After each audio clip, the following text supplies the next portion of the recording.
Who am I? You sure you want to know? If somebody told you I was just your average, ordinary guy, not a care in the world, somebody lied.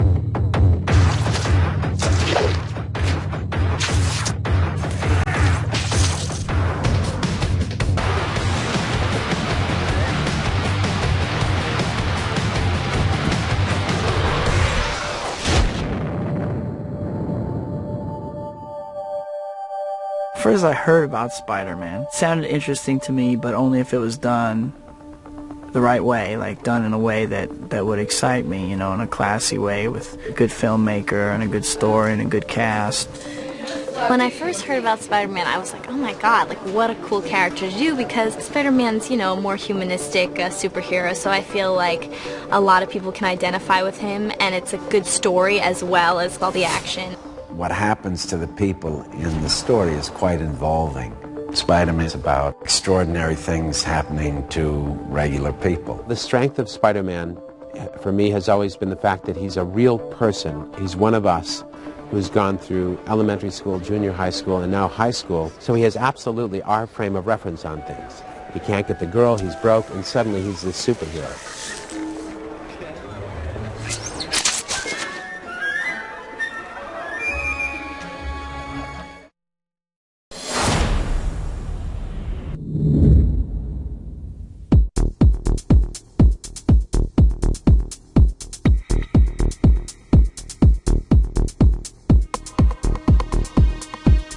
Spider-Man started as its own book in 1963 by Stan Lee. I was looking for an idea for a new superhero, and I was sitting at my desk and I saw a fly crawling on the wall. And you know, one of the things you always look for is what new power can I come up with? And I said, gee, wouldn't it be something to have a hero who could crawl on walls? But the next thing I needed was a name for him. So I thought Fly Man? It didn't seem to have sex appeal. Mosquito Man? No. Insect Man? Ooh. And then I went down the list, and then I came to Spider-Man, and somehow that sounded dramatic and scary. Spider-Man.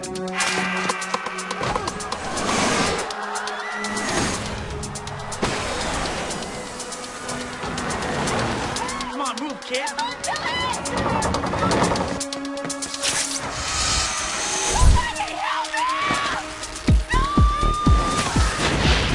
I knew all about Spider-Man. He got bit by a radioactive spider. I knew that whole story, and everything, you know, I think has like a slight comic book feel with reality, and I think that's important because it is a comic book. He has real problems, and this extraordinary thing happens to him, and it's about how he deals with it. And it's very much a coming-of-age story about growing to be able to accept responsibility. Remember, with great power comes great responsibility. Spider-Man had real personality, had real problems. The character of Peter Parker was a real kid in high school, and the Spider-Man comic books were more about how these superpowers affected his real life. So I could really relate to those stories in the early Spider-Man comic books in the 60s and 70s, and he became one of my favorites. There's always a need to find the right blend of maintaining that history and yet making it contemporary enough that the audience is going to accept it as being now. Time worked just right. Technology is here. We have the right people that want to make it, the passion. It's very important for us to tell the story right, make a good picture, right for the times, but keep our characters in character.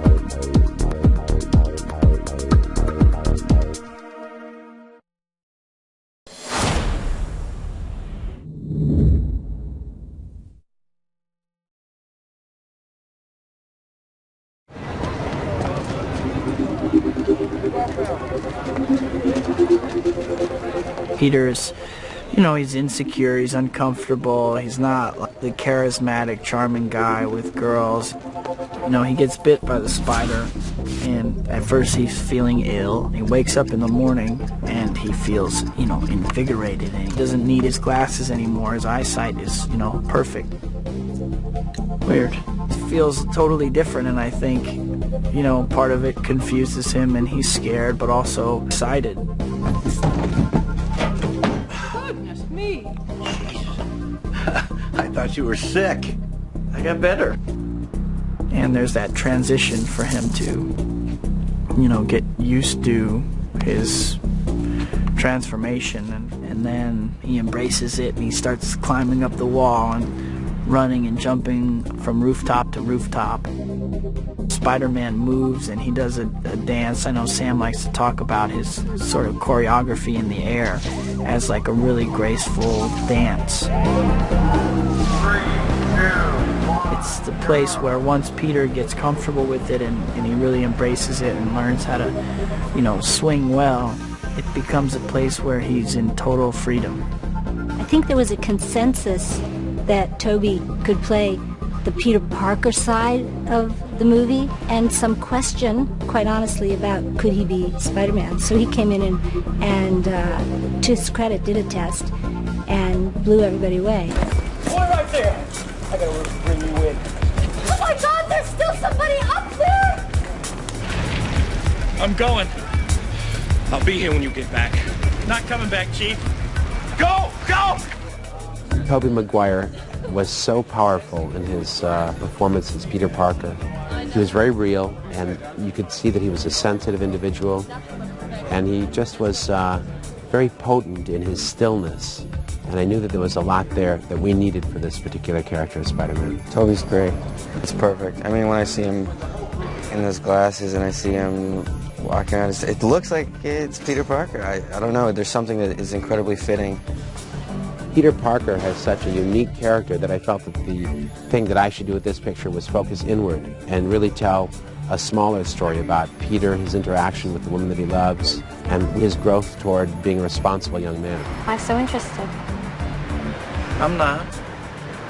You're not? Well, why would I be? I don't know. Why would you be?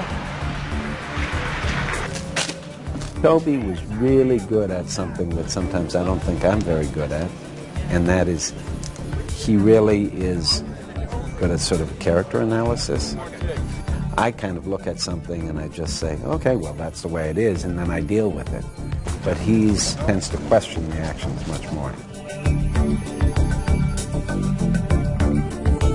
Peter, may I introduce my father, Norman Osborn? Heard so much about you. Great honor to meet you, sir. Harry tells me you're quite the science whiz. You know, I'm something of a scientist myself. Basically, I play a double role. I play the Green Goblin, and then I play Norman Osborn. I'm right here. And sometimes in the same scene, they play scenes together, which was unusual. And it's only the beginning. Think of what we can do. Willem's a great actor. Obviously, he can pull off both parts. In the movie, there are times where he needs to pull off both parts at the same time, and so that's really the challenge for an actor. This guy is a very driven, gifted scientist, and he addresses the question of how do these super people, what's their relationship to regular people? This super intelligent, super powerful guy recognizes, you know, good qualities of Peter, which makes him feel great. You know, it's like somebody notices me and recognizes me that I respect. No, I appreciate it, but I'll be fine. No problem. I'll make a few calls. No, I couldn't accept it, sir. I like to earn what I get. I can find my own work. I respect that. You want to make it on your own steam.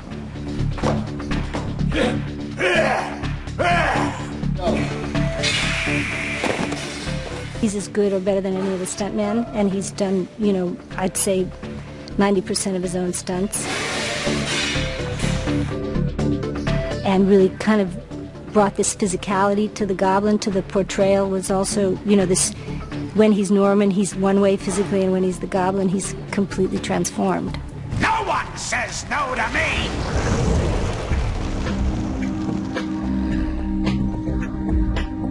Willem's great to work with because first and foremost, he's just a great actor, and I'm a big fan of his work in general.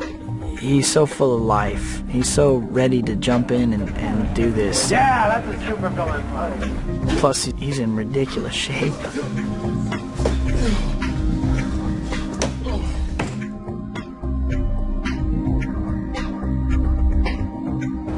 I like the character of MJ just because it gives me a chance to make a hero for the young girls who watch the film. She has a bad childhood, bad past, and abusive parents, and in the beginning of the film, she always tries to date the football player or be popular or just cover up her home life and try to be somebody who she's not. She catches little glimpses of Peter Parker's love for her, but it doesn't really register in the beginning. It's kind of just lingering, I think, in the back of her mind. And he's always endearing to her and always makes her smile and makes her feel good about herself. You're awesome in all the school plays. Really? Yeah. I cried like a baby when you played Cinderella. Peter, that was first grade. Living in New York, I think she grows up and she realizes who she really cares about in her life, and the one man who ever loved her for who she is, and it didn't matter, you know. He really liked her for the Mary Jane inside of her. What we were really looking for was someone who had a chemistry with Tobey Maguire. We wanted the audience to recognize that these two people had a connection, and we wanted the audience to need them to be together. And when I saw Kirsten and Tobey perform the scene together, we felt that they made that connection.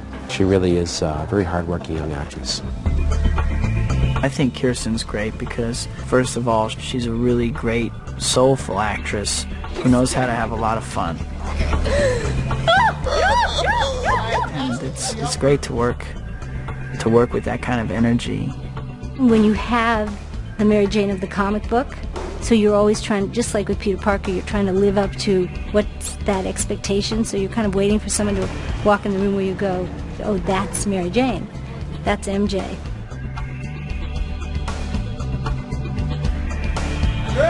The group behind them. I guess he's sort of a nerd, odd duck, the classic son trying to win the affection of the father and maybe at times just rebelling to get attention. James Franco had actually come in for Spider-Man, and we'd just been so taken with him, thought he was remarkable. And there's a real, you'll see in the movie, this real kind of, you really believe he and Willem are father and son. It's quite a complex relationship, done very subtly and I think really well. Man, this whole thing so you can meet MJ, and now you have to leave? I gotta go. Man, this girl is important to me. Harry, please. Your mother was beautiful, too. They're all beautiful. Until they're snarling after your trust fund like a pack of ravening wolves. Thanks for sticking up for me, Harry. When I was asked to play Aunt May, I didn't know she was a real person. But since I've talked to friends and they ask me what I'm doing and I say Spider-Man, I get a wonderful reaction. People say, really? Oh, how wonderful. Are you having fun? And I say, yes. And then they say, what are you playing? And I say, I'm playing Aunt May. And they say, well, of course. There we are. Oh, it looks delicious. Norman, will you do the honors?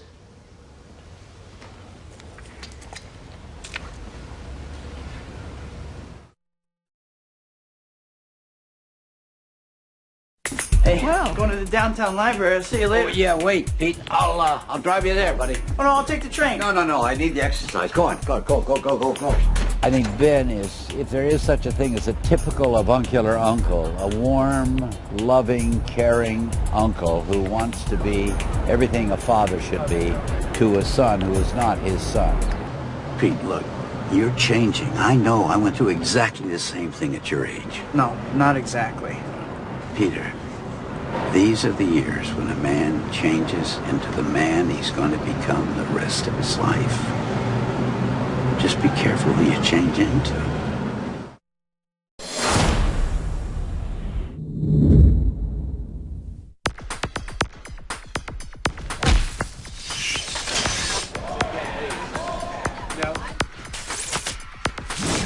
a balcony overlooking Times Square. That's the aisle.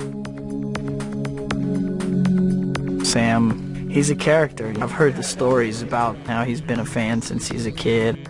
Sam grew up having Spider-Man painted on the wall in his room, which is the best kind of a man to take the helm for a movie like that. Well, I always would admire as a kid how the artists in comic books had to come up with one illustration that told the story. You'd see these very dramatic presentations in the comic books, and they had to depict exactly what was happening in the drama. He has such a great imagination, and I hear him talk about Spider-Man, and his eyes sparkle.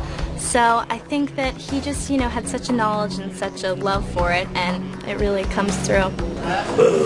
He really went to his own kind of gut about what attracted him as a young man, as a boy, to the Spider-Man story.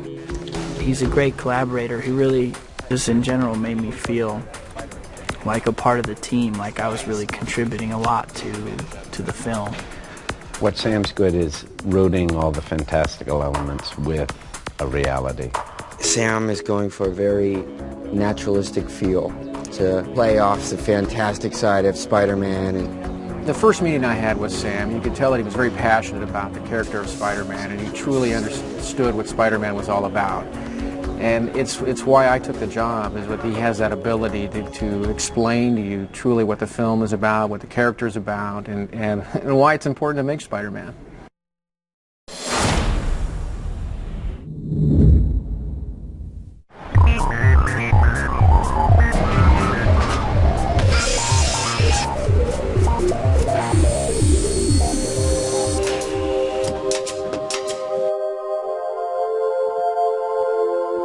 The sets were really fun to work on and really fun to see them build, and exciting to see them go up. Each set is such a character in this film, and New York is an important part of this movie. It'll have like a romantic feel to it, I think.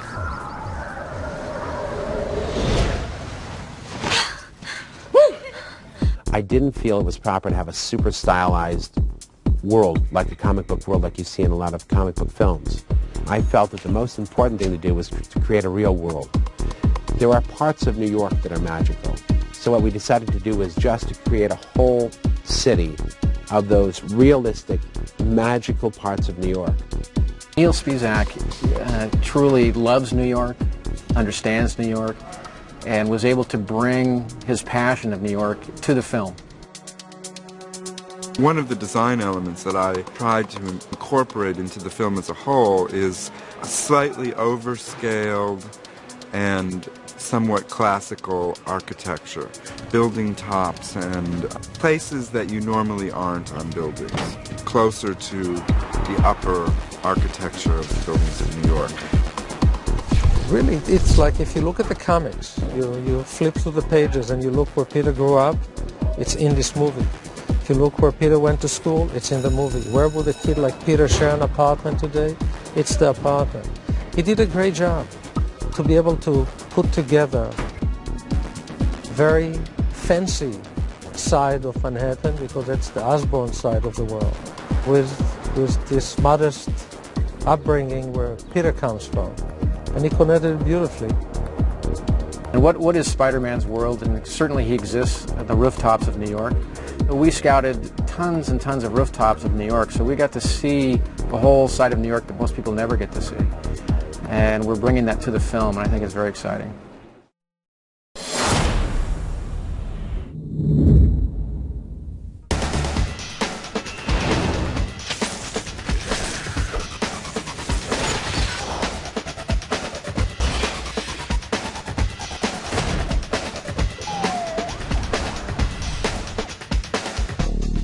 It was so important to me that it looked real. If it looked bogus, it wasn't going to work. Our optical effects supervisor, John Dykstra, convinced me that it would be possible.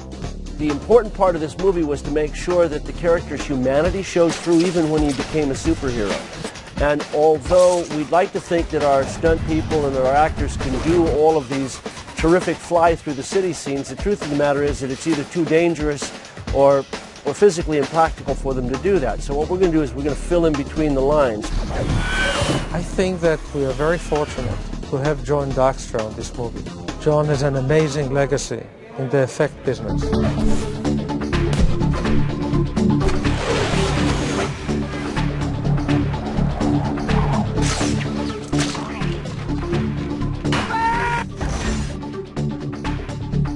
It's pretty amazing to me, you know. I think there's been a few great innovative films out there that, you know, just raise the bar. And this is a whole different kind of thing, you know, where it's very specific action to Spider-Man. What happens to the people in the story is quite involving. It's been a long journey. It's definitely been like such a learning experience for me. I got to do a lot of stunts, so it's definitely been a like physical testing my limits kind of movie. The level of action in Spider-Man is exceptional. There's so many elements that were designed from the ground up to create an action sequence, an aerial dogfight battle over Times Square. You don't see that every day. I've never learned so much making a picture as I made this one. There were so many aspects of filmmaking that I had learned over the last 20 years that I had to draw upon to make this particular picture. You guys make your way back to the bleachers. I think that the audience will like the fact that the actors and the writers and the whole production team tried to stay true to the spirit of what made Spider-Man the comic book great.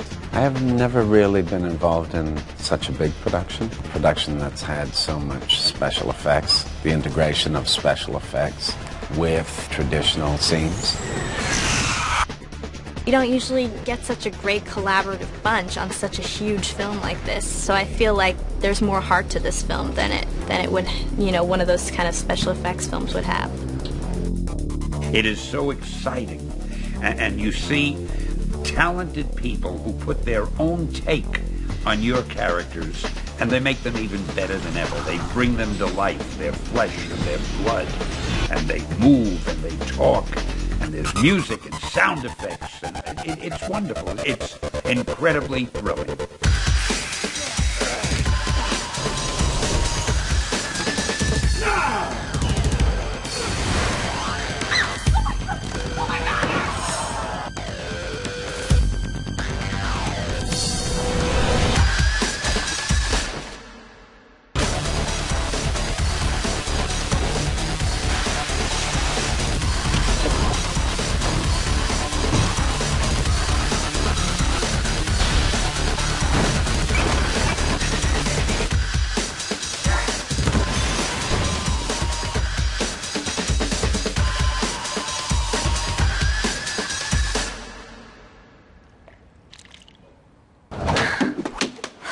Wow, great reflexes.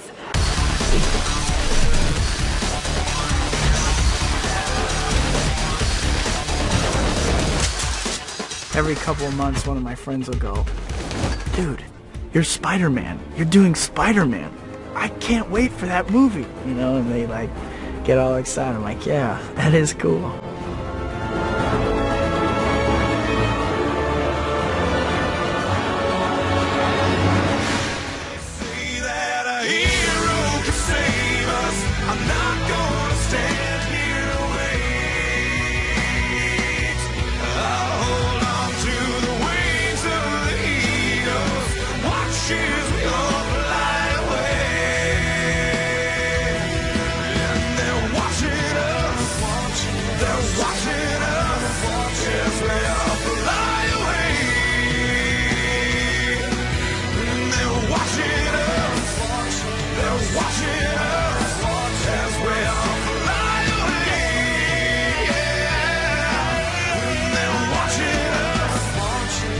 Watching